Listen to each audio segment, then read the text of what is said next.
Being messy.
So, excellent, okay. Yeah.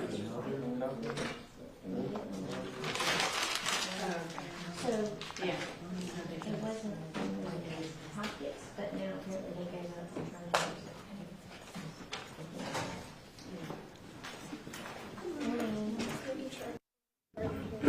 it. Tanya just left.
Fair enough. Yeah, I got a kid who's like, oh, that's what I was looking for.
All rise. Thank you, ladies and gentlemen. You can be seated. Your Honor, I passed up 2 more letters that I just received. Okay, are these, One is from Zach Rice, who was Greg Rice's son, and Okay. the other is from Kevin Rice, one of Greg Rice's brothers. And we'll then, look at it at the appropriate time. and then Savannah Rice is present and would wish to address the court, but I'll call the case first with Your Honor's permission. Please. Your Honor, this is State of South Carolina, County of Horry versus Christopher Dontell. Your Honor, Mr. Dontell pleaded what I call straight up to the court as we were prepared to begin his trial to accessory after the fact under True Bill 2024 GS 2603534 and criminal conspiracy to commit murder 2021 GS 2601198. My use of the term straight up means that he did so with absolutely no discussions and no agreements with the state. As I said, the state was poised to proceed with trial when the defendant stood up and expressed his desire to plead guilty. He did testify in the trial of his co-defendant, Meagan Jackson, last month. All right. Let's go ahead and swear the defendant, please. Please raise your right hand. Do you solemnly swear or affirm to tell the truth, the whole truth, and nothing but the truth, so help you God? Yes. All right. Good morning, Ms. Zemercheck. How are you? Good morning, Your Honor. Doing well, thank you. I'm doing well. Does the state wish to go first, or would the defense like to be heard first? Your Honor, I think that obviously we would prefer to hear. Okay. We were just handed a copy of the 2 letters that you received as well, and I think they said Miss Savannah Rice would like to. Yes. And we're fine with that. Let's go ahead and hear from the state and the victim's statement. Okay.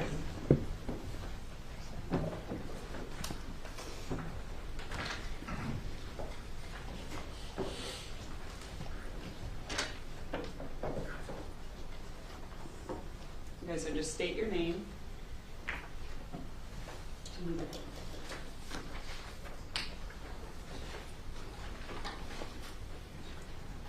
Say your name so the court reporter does it. Savannah Rice. Good morning, Ms. Rice. Good morning. How are you? I'm doing all right. How are you? I'm good. I'm good. I know you're nervous. I just want you to act like you're just talking to me, okay? Thank you, Your Honor, for hearing my statement. I've had a lot of time to think about what happened, and that doesn't change any way that I feel about the sentencing of Chris Dontell. Chris may have had his family to worry about, but he also had my family to worry about the day he chose to continue being an accomplice. He hugged me as I cried and begged for my dad to come back. He told me it would be okay and that we would find my dad. He didn't tell me that we would find him dead. He could have told the cops what happened. He could have made the choice to do the right thing. I've ran dozens of scenarios through my mind. He could have went to the cops and ended this years ago, but he didn't. I will never forgive him for that, because my siblings and I have lost our parents and our wives. We will never be able to live a normal life, and even more so, this has made it worse. Chris deserves maximum sentence possible. Thank you. Thank you, Ms. Rice. Ms. Rice, I do want to tell you, I understand how hard this has been on you and your family. While I can't fathom the pain that you've suffered as a result of this, I just want to commend you for your strength, for being here, for being there for Ms. Jackson's trial. I know that takes a lot of strength, and I just want to thank you. Thank you, sir.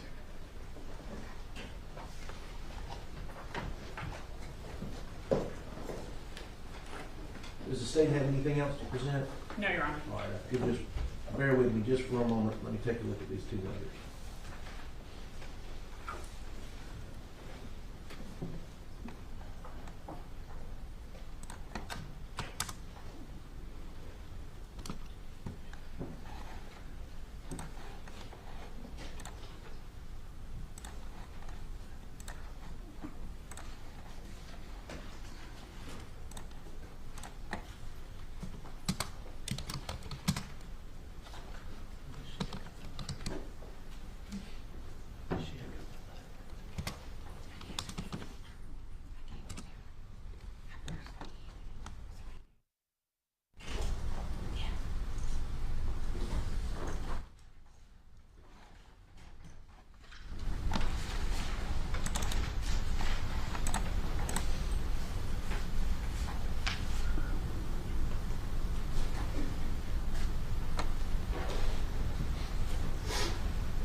Thank you. Record will reflect that I have had a chance to read over two statements written by Mr. Zachary Rice and Mr. Kenneth Rice. And Your Honor, I think you're probably used to me arguing vociferously at sentencing, but typically when one co-defendant testifies against another co-defendant, the state's position is that it's in Your Honor's discretion as to any sentencing. I understand. Okay, Ms. Zimmercheck. I will say, Ms. Zimmercheck, you can go ahead and stand. I was just going to tell you, thank you for emailing me the letters. I was able to take a look at each one of them in chambers and read through them. And I certainly appreciate that, being able to have the time to do that. But I'll go ahead and let you begin your presentation.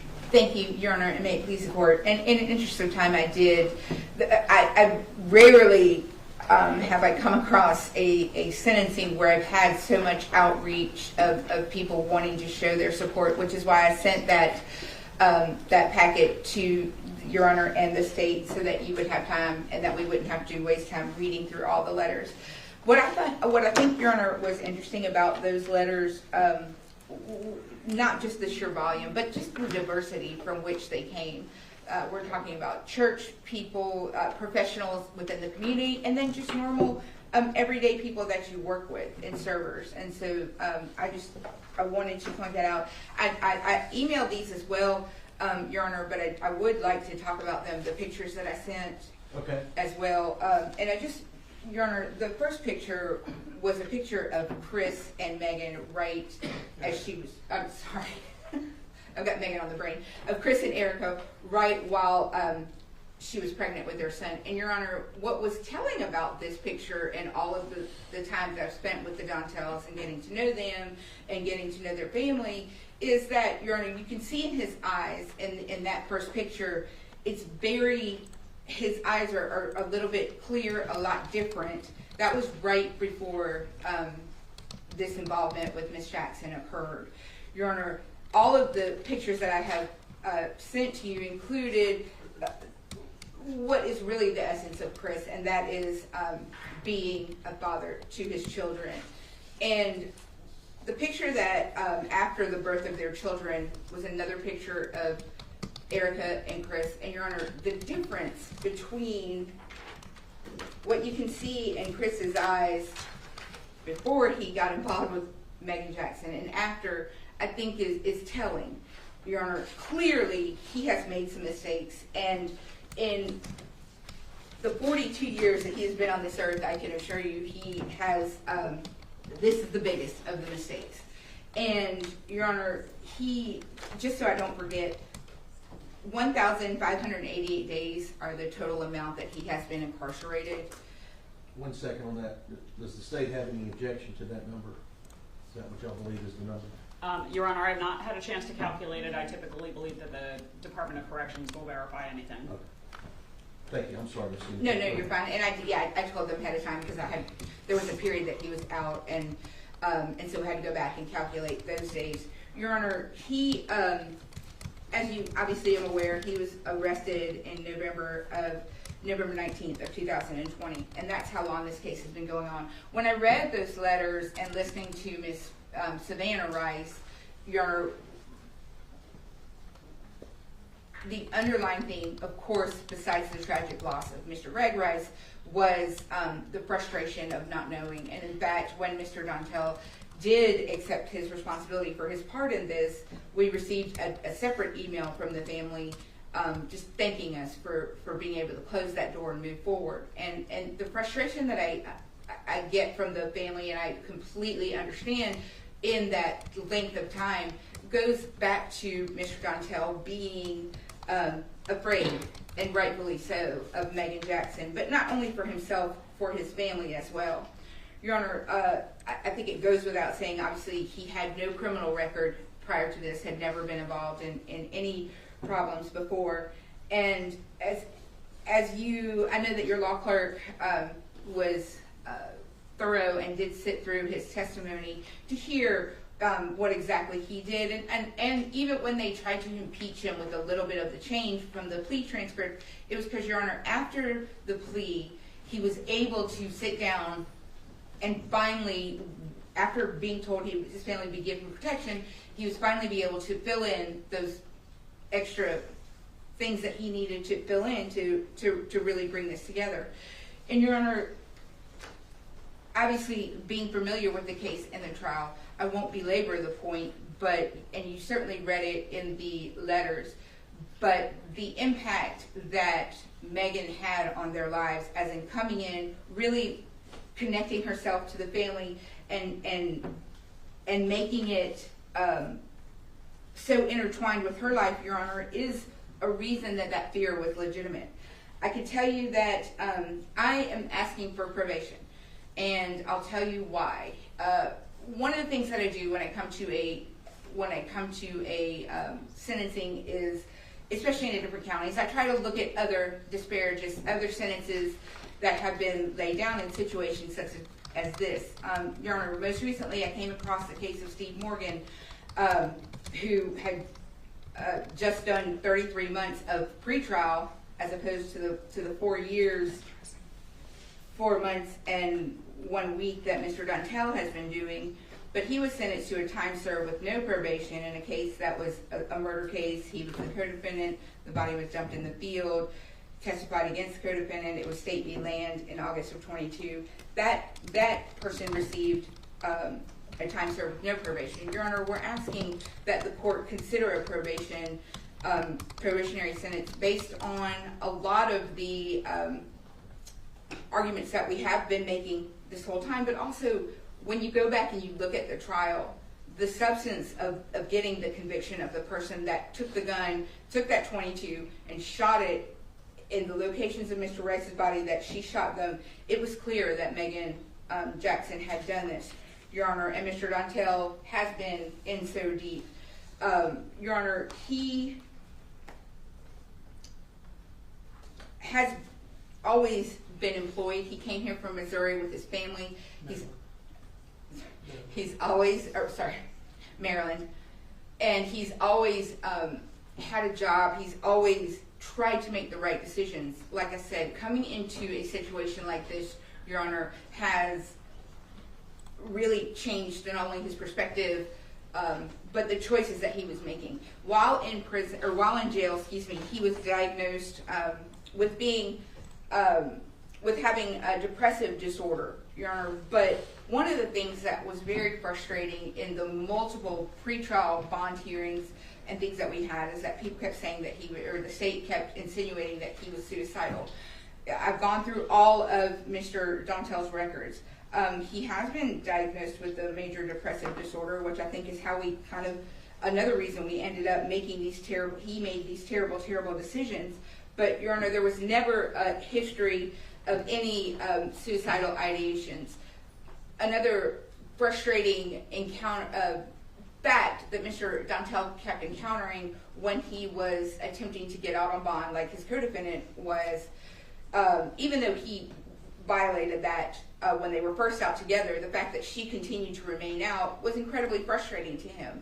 And every time we would come to a bond hearing, Your Honor, there would be issues such as the state received notice that he was trying to put a hit out on somebody. Your Honor, the state thoroughly investigated all of that. None of that came to fruition.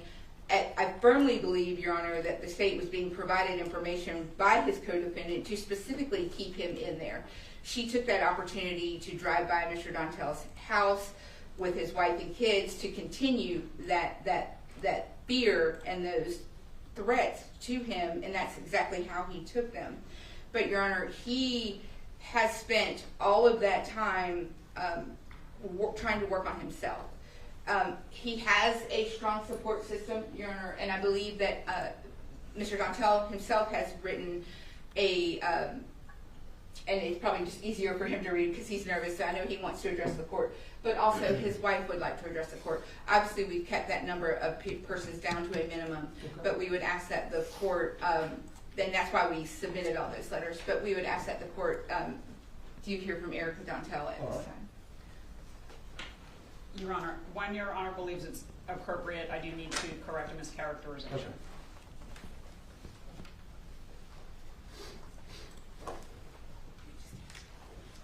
Okay. Good morning, Ms. Dontell. Good morning. If you'll just state your name just for the record. Erica Dontell. All right, thank you. Happy to hear from you. Thank you. My name is Erica Dontell. I'm Christopher Dontell's wife. On June 12, 2025, Chris and I spent our 10th wedding anniversary testifying against his co-defendant, Meagan Jackson. For nearly 5 years, I've made the choice each and every day to stay married to Chris. Despite the murder charge, affair, selling, though it felt more like losing my dream home, severe depression and anxiety, financial hardship, and all while solo parenting and homeschooling our 2 kids in hopes of getting them the most normal life possible, I've stayed, and I would like you to understand why. The Chris that has been presented to you in this courtroom over the last few years is not the man I chose to marry and build a life with. While Chris and I have been married for 10 years, we've been together for nearly 15, just about half of my life. While Chris and I, the totality of the horrible and unimaginable events that have gotten us here today only took a matter of months. Chris was not simply caught up in a workplace affair, but instead Meagan Jackson infiltrated all areas of our lives and became the literal antichrist to our family. Within 8 short months, Meagan Jackson moved into our neighborhood and set her plan in motion with 2 goals in mind: end Chris and mine's marriage and rid herself of Greg Rice, only one of which she succeeded at. From day one of knowing Meagan, she had perfectly curated a narrative to gain compassion from both Chris and myself. At the time, it was our understanding that Greg Rice was an abusive, drug-addictive pervert, and Meagan sold that story to us every chance she got. Chris nor I had never met Greg, and from her stories, we felt we never wanted to. I believe everything she told us was a tactical move to allow her plan to move forward without a hitch. Meagan sold both Chris and I on the idea that we were all friends, and she was willing to and ready to solve all of our problems. She used the economic crash caused by COVID to shower us with expensive gifts, food, and promises of my dream come true, a summer camp for kids here in the county. Life was going to be perfect, and she was going to be to thank for it, until it wasn't.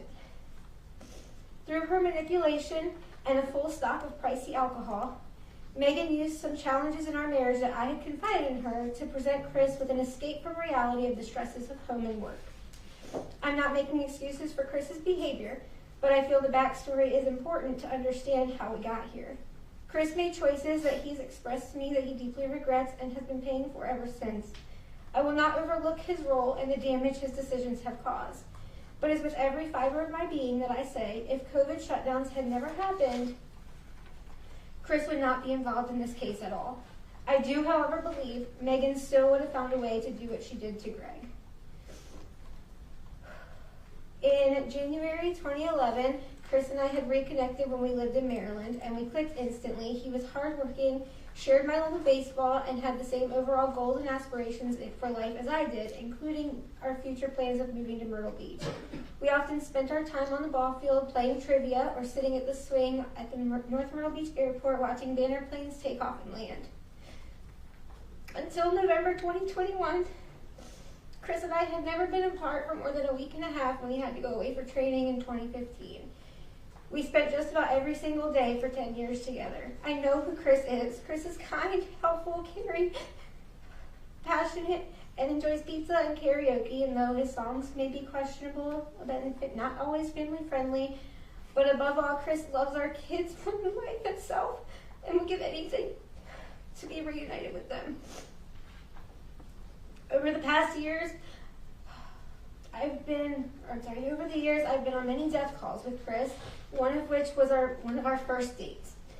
Chris has always had such a gift for making people's worst moments a little easier. We often got letters or ran into family members from death calls that he worked, and every single one would go on about how compassionate and caring he was and about the difference he made in their lives at that time. Based on what I witnessed firsthand for 10 years, it's my belief that Chris felt he had no choice but to be involved how he was in this case. Meagan threatened him, and she was dangerous enough that Chris's previous attorney advised him to continue communication with Meagan out of fear of what she might do if she found out he was turning on her. This was confirmed by the said attorney over dinner with me, and we later sought new counsel. I find myself wishing every day that this was one big nightmare, but unfortunately it's reality. Chris is not the only one that has been punished for over the last 4 years. We've lost family members that never got a last hug or a goodbye from Chris. We've welcomed new family members by marriage and birth into the family that have never met him, and I underwent the entire process of selling our old home and buying a new one because I no longer felt safe with the co-defendant living street away. But most importantly, our kids have suffered. Very quickly, they lost close friends they had in Meagan's kids, their dad, their home, their neighborhood friends, and the normalcy we had prior to October of 2020. Chris is an amazing father despite the poor choices he made over the few months when he was under the control of Meagan. Our children were 5 and 2 when Chris's bond was revoked. Chris missed potty training our son, the loss of first teeth for both of our kids, daddy and daughter dances, and simply just everyday moments that others take for granted. My heart breaks for the Rice kids who have missed out and will continue to miss those things with their own dad. I would give anything to go back in time knowing what I know now, but unfortunately that can't happen. We were all under Meagan's spell of her false narrative and promises. I will continue to pray for the Rice kids every day and love them and hope they are forever surrounded by the love that they always deserved but did not receive from their own mom. During his incarceration, Chris has attended church services, Christian counseling sessions, which we will continue together when we are able to. And he's helped to keep things as normal as possible for our kids by playing games like rock, paper, scissors and practicing their math facts and spelling words, and even attending sporting events through the video visits. I respectfully ask you to please consider Chris as the man he is as a whole and not just the actions within such a small period of time when he felt there was no way out. We have lost so much already, and it is my hope that you would consider the time Chris and our entire family have already served and allow him to come home to our family. Thank you, Ms. Dontell.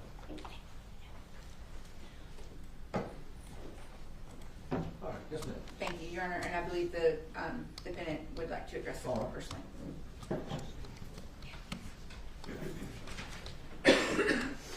And he wrote it, Your Honor, just because he wanted to keep his thoughts straight.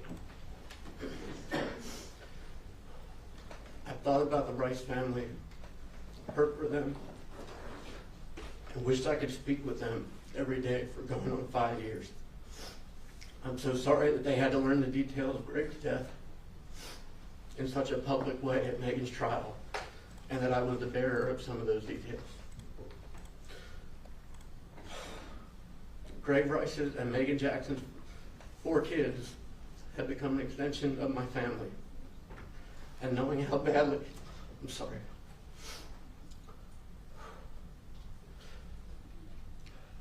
Knowing how badly they were hurt and that I played a role in causing any pain at all to them is something I'm going to struggle with for the rest of my life. To simply keep saying I'm sorry just doesn't feel right. And I don't know that I can effectively articulate the depth of the combination of love, pain, regret, and compassion I feel for those kids and for everyone who loved Greg. I'm sorry for having any involvement with Meagan. Virtually everything about her is the exact opposite of everything I've ever been and stood for. As embarrassing as it is to admit, I chose to overlook everything bad about her because she was spending thousands of dollars a month on my family, and because she had convinced me that she was basically going to make all mine and my family's dreams come true. In retrospect, it's clear that my involvement with her was founded on deception and selfishness. This led to a snowball of poor decisions on my part, infidelity, and to Meagan having a grip on every aspect of my life. If not for these poor decisions on my part, I know that I would not have been with her on the night of October 2nd, would not have been in the position to be an accessory after the fact, and would not have had any part in causing any suffering to anyone. I heard Meagan say things like, "I'm going to kill Greg," and "I'm going to kill my kids." More than once, she told me she was going to kill me. She said these kinds of things nonchalantly, and I never took them as a serious threat. I chose to overlook these things and all the other red flags that were waving in my face because of the attributes I thought were good about her, which I now see were only those which served me in some way.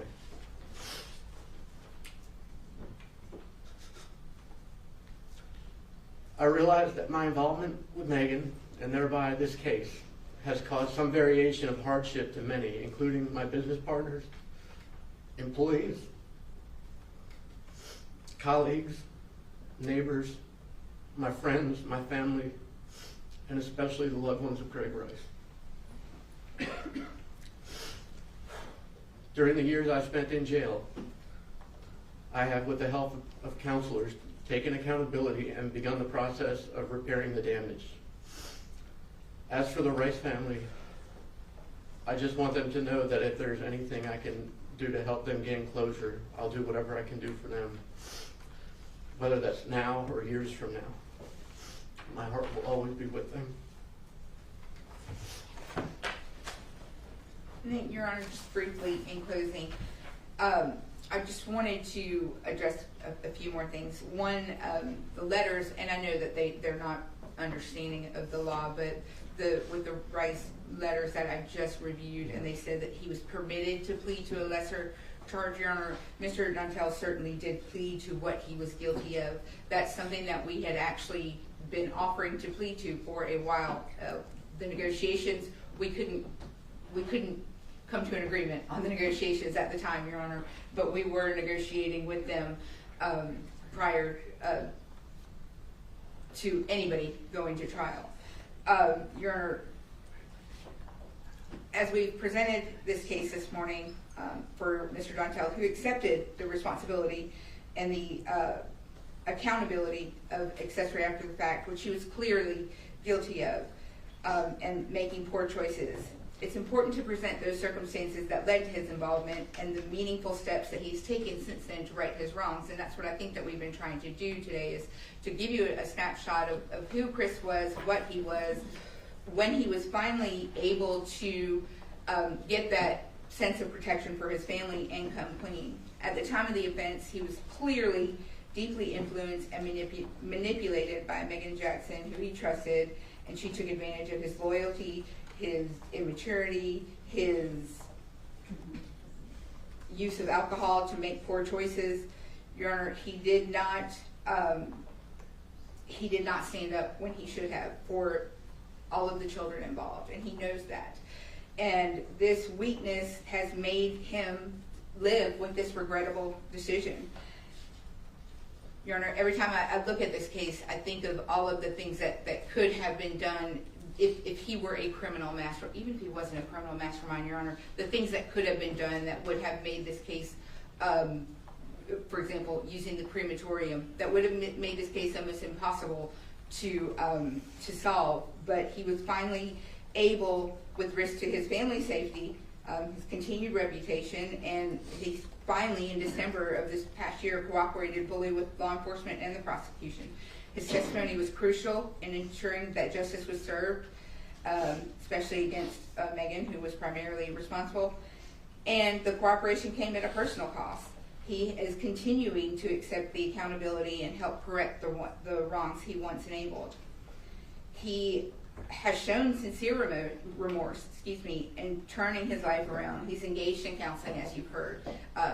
One of the things that, if you recall, a group of pretrial motions about 1.5 years ago, I was demanding to have all of his jail costs, because oftentimes people say things when they don't think the jails are listening. Your Honor, myself and my entire staff spent, I think, 2 weeks listening to almost 4 years worth of jail phone calls. And I can tell you that 80% of those were him talking with his children and still being a father. And I know that is a luxury that he has that the Rices don't have, and he knows that too. And he is still living with that, and he is still combating with that. And he knows that he can't make that right, can't change it, but he can try to make it right from here on out. In his desire to accept that accountability. Your Honor, we understand that this offense was serious. But I think it's important for the court to understand that he was not an architect of this crime. He was someone who made several misguided choices in a terrible situation. He's demonstrated growth, cooperation, a willingness to accept responsibility, and qualities that suggest rehabilitation that he's already started. Your Honor, we are certainly not we are not just the worst thing we've ever done in life, but we are asking the court to consider a serious sentence over his head that would be suspended to an intensive 5-year period of probation. In a way, because if he violated that probation, then he would have to go back and do all of that time based on the new law if he were to receive that. So we ask the court to take all of the letters of support, all of what we presented into consideration when making the determination. Justice can be served along with mercy. Thank you. Yes, ma'am. Your Honor, Ms. Zimmercheck mentioned a case in her argument, Stephen Morgan, where the defendant was given time served. That actually happens to have been my case, and the two cases are diametrically opposed to each other. Mr. Morgan was not present during the murder, did not help dispose of the victim's body in that case, came forward immediately when questioned by police, and cooperated throughout the entire way. He also pleaded guilty only to accessory after the fact, and did not, as Dontell has done, plead guilty to criminal conspiracy to commit murder. So I just want to make sure that it's clear that that is not an appropriate comparison for the case in front of Your Honor. Ms. Walter, let me ask you this. It got brought up in the defense's presentation about bond. Am I correct that he was given a bond at one point but violated it? Yes, Your Honor. Both defendants were given bonds. They both violated it by having continued contact with each other. They were both violated, and then Ms. Jackson was released, violated again. It was sort of a revolving door. She was given an opportunity for home detention again, but continued to violate it. I believe there was one other bond hearing for Mr. Dontell, and that was denied. But he has been in since that first violation. And I'm also correct that there were initially talked to law enforcement, and then there was a proffer? Yes, Your Honor, there was a proffer, and Mr. Dontell violated the terms of that proffer, so that proffer never went forward. Okay. Ms. Zimmercheck, anything else from the defense? Nothing further. Well, just a very brief follow-up, Your Honor. Yes, he had 3 detention hearings after that. They were all denied. Just the end result was the same. And Your Honor, he did the proper and the testimony was all done prior to my involvement in the case, Your Honor. Obviously, when we were able to secure that protection for his family with the bond conditions and zones against his family and her and the children, Your Honor, he did sit down and I think fully cooperate with them and testify to those exact same details at the trial. All right. Thank you.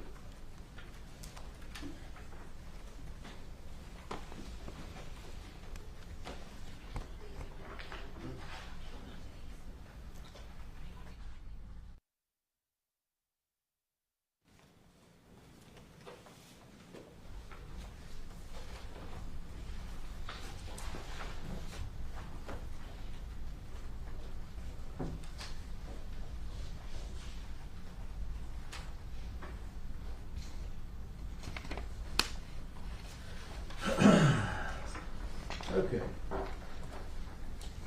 Mr. Dontell, your attorney has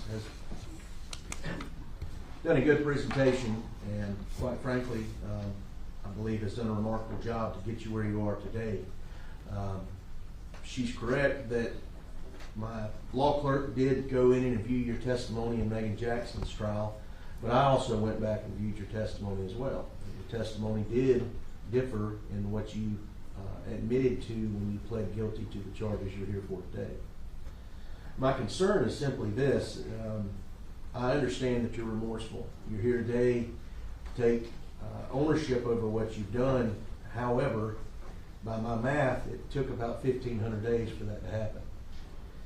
You said in your testimony in Ms. Jackson's trial that you were scared of Ms. Jackson. I don't know what you were scared of once she got incarcerated, though. She absolutely couldn't hurt your family when she was incarcerated. And you still decided that you wanted to withhold the truth. And then you testified or proffered again with the state and again gave them different information. The truth of the matter in this, according to your own testimony, is that you were present when Mr. Greg Rice was gunned down and that you helped dispose of that body. You, a person who disposes of bodies as your job. And yet it took you 1,500 days before you gave this family some solace in knowing what happened to their dad. I saw in your testimony where you hoped that your testimony would give you a lesser sentence. And I'll tell you that based on your testimony, the fact that you pled to an accessory and a co-conspirator is your lesser sentence. You very easily could be right where Ms. Jackson is, doing life in prison. I will give you the credit for the time that you have served. You're entitled to that by statute. But as to the accessory after the fact, it's a sentence of this court that you be committed to the State Department of Corrections for a period of 15 years. And as for the conspiracy, it's a sentence of this court that you be sentenced to the maximum again of 5 years, and those are to run consecutive. Mr. Dontell, I understand that you're here and want to give the closure to the Rice family, and I hope that this does that. And I hope that ultimately, when you get out, that you will remember what you've done to your own family and what you've done to the Rice family. But that's the sentence of this court. Thank you.